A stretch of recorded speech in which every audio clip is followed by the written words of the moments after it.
My name is Ethan Duffy, and I'll be refuting Crystal Garcia's claim that obesity fails to meet the criteria of being a disease.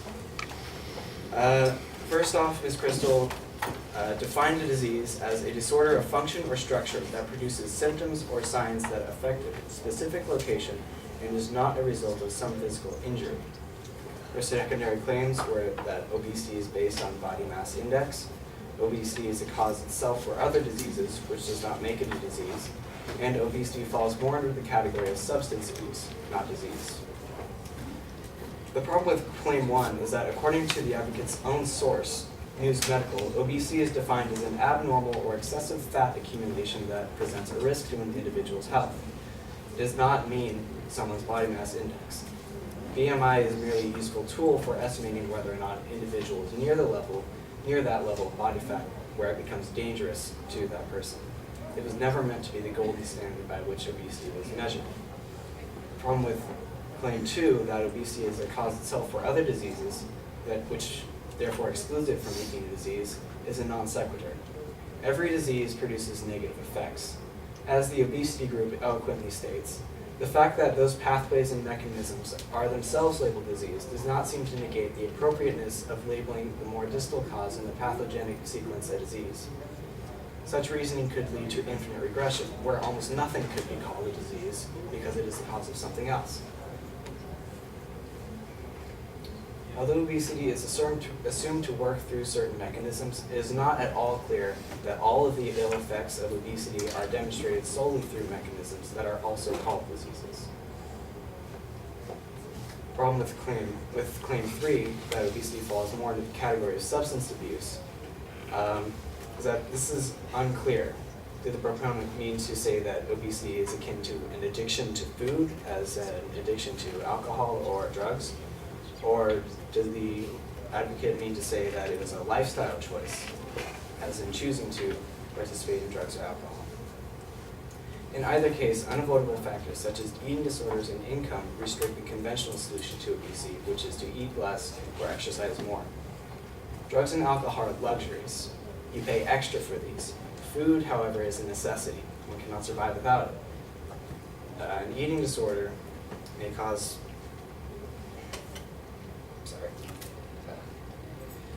Eating disorders may force people to eat more food than is actually necessary for their body. Income may restrict their food choices to foods that are unhealthy for them, that generate more fat in the body, that are harder to digest, and therefore leave more fat. And based on these, I believe I have sufficiently refuted these three claims. Therefore, obesity does meet the criteria of being a disease. Thank you.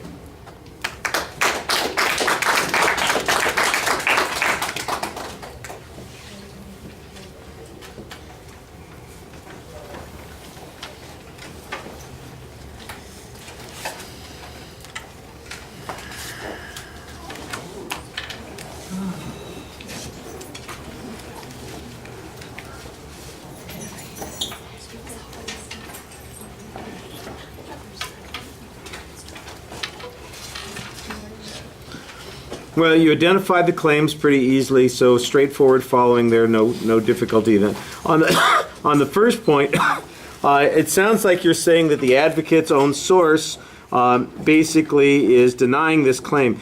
I think what you need to do is make sure that you quote that source directly and not paraphrase it, and then explain what the quote means to us so that we can render this judgment. As it is being presented, it sounds like you are making the inference and telling us what the conclusion is without giving us a direct quote from that source, and that is, I think, problematic.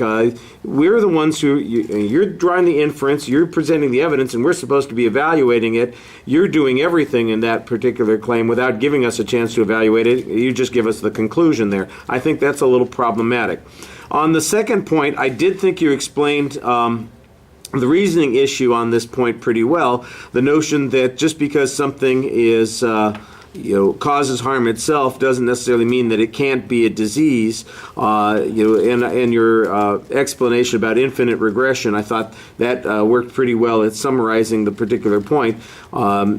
It seemed to me, as I recall, there was also a comparative example that you gave there that worked pretty well. So I like the second point, even though there's no real evidence on the point. The idea here that it can't be a disease in itself if it's producing these particular harms. It's got to be only a pathway. I think that you had a reasonable explanation on that, and that worked pretty effectively. On the third point,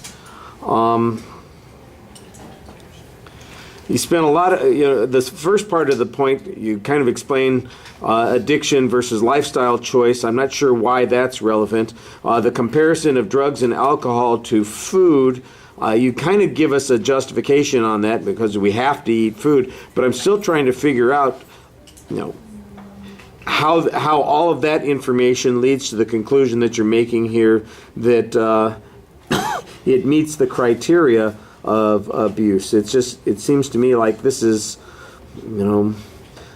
it's a description. You make a couple of comparisons, but as far as an argument goes, it just feels a little bit underdeveloped there, and I think you needed maybe a little bit more information to support the analogies that you're presenting on that point.